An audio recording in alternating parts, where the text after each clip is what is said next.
Okay, today is the final part two of the mini series with this book summary of Manifest Your Destiny. And if you happen to have missed the first part, I'll put a slide card right here for you.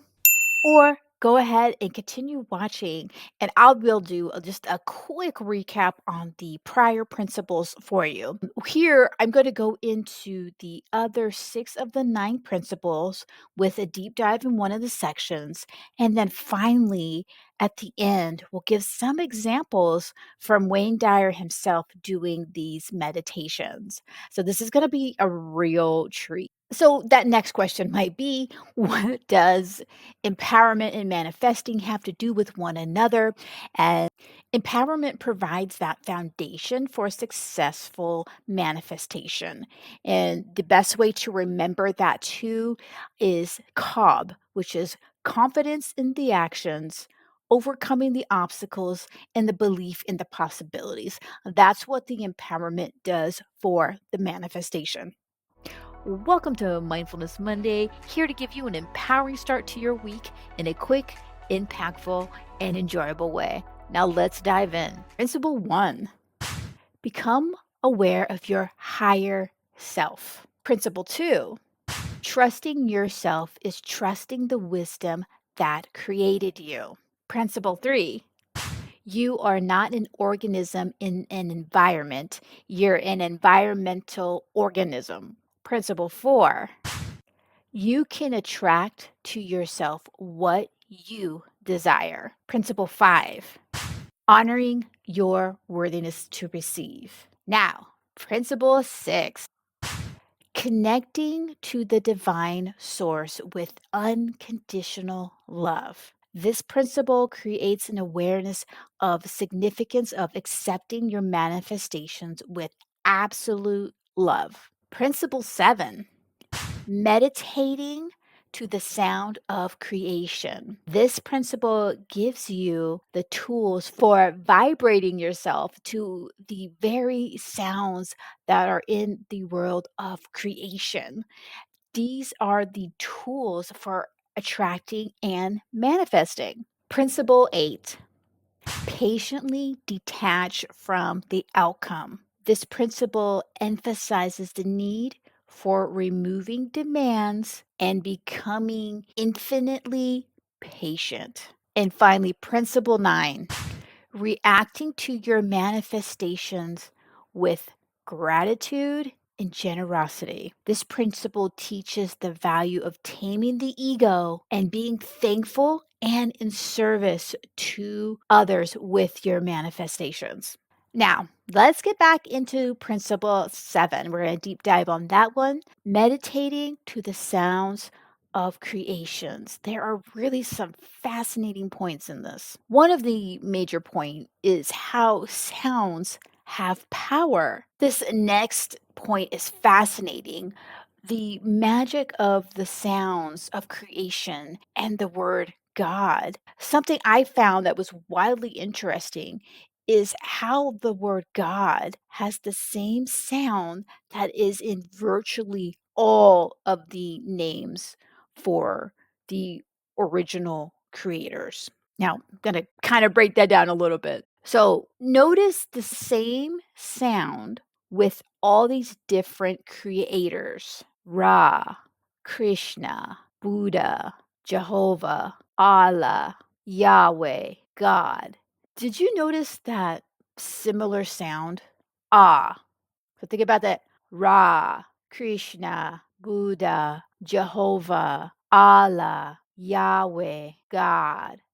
So that it expresses a feeling of bliss and joy. That sound of creation and joy are similar.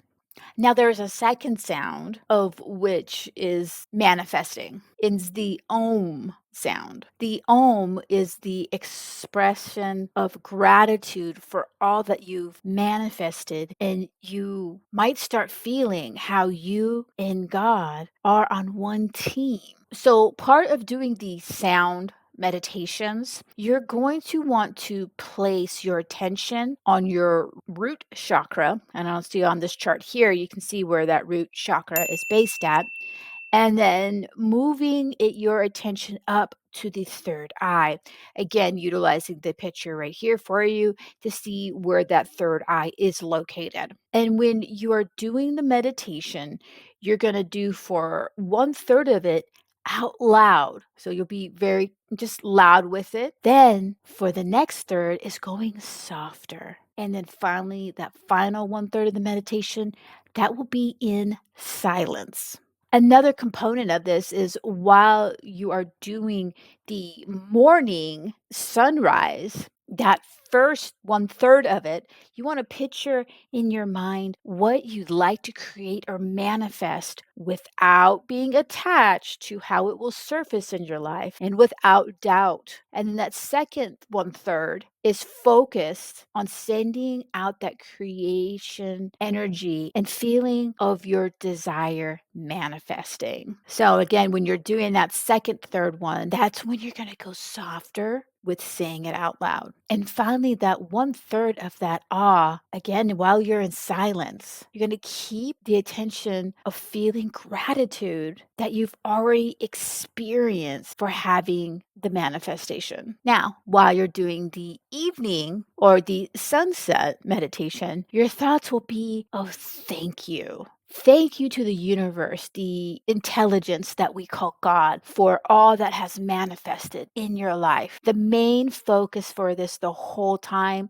will be gratitude. And now there's a final of the 3 sound meditations. Before you go to bed, you want to say Ah and Om together to make the word Shalom, which means peace or enlightenment. So you may want to make sure that you're saying shalom as you drift off to sleep. Now, here is that special treat. This will have the example of Wayne himself doing the start of the morning meditation, the evening meditation, and with how you're saying before you go to sleep sound.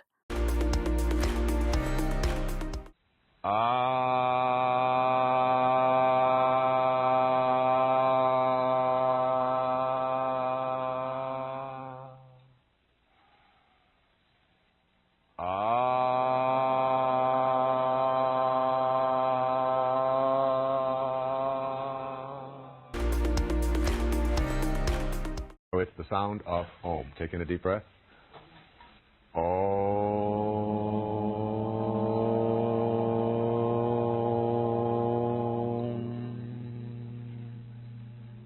And now a deep breath, and we'll do it together with energy.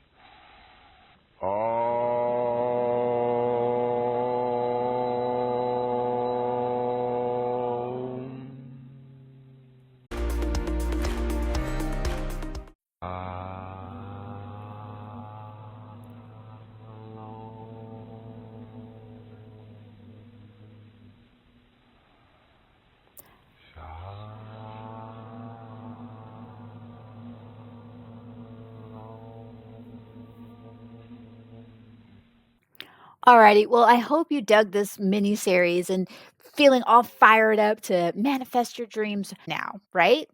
If you're ready to take things to the next level, I will actually be offering a manifestation workshop every few months. So if you want to be the first to know when the next one drops, go ahead and click the snazzy little link in the description below. Now, keep empowering that mindset. And if you happen to have missed part 1 of this epic mini series, no worries, just click this video right here. And even if you had catch last week's, let's be honest, repetition is gold. So hit the replay and refresh those manifesting muscles.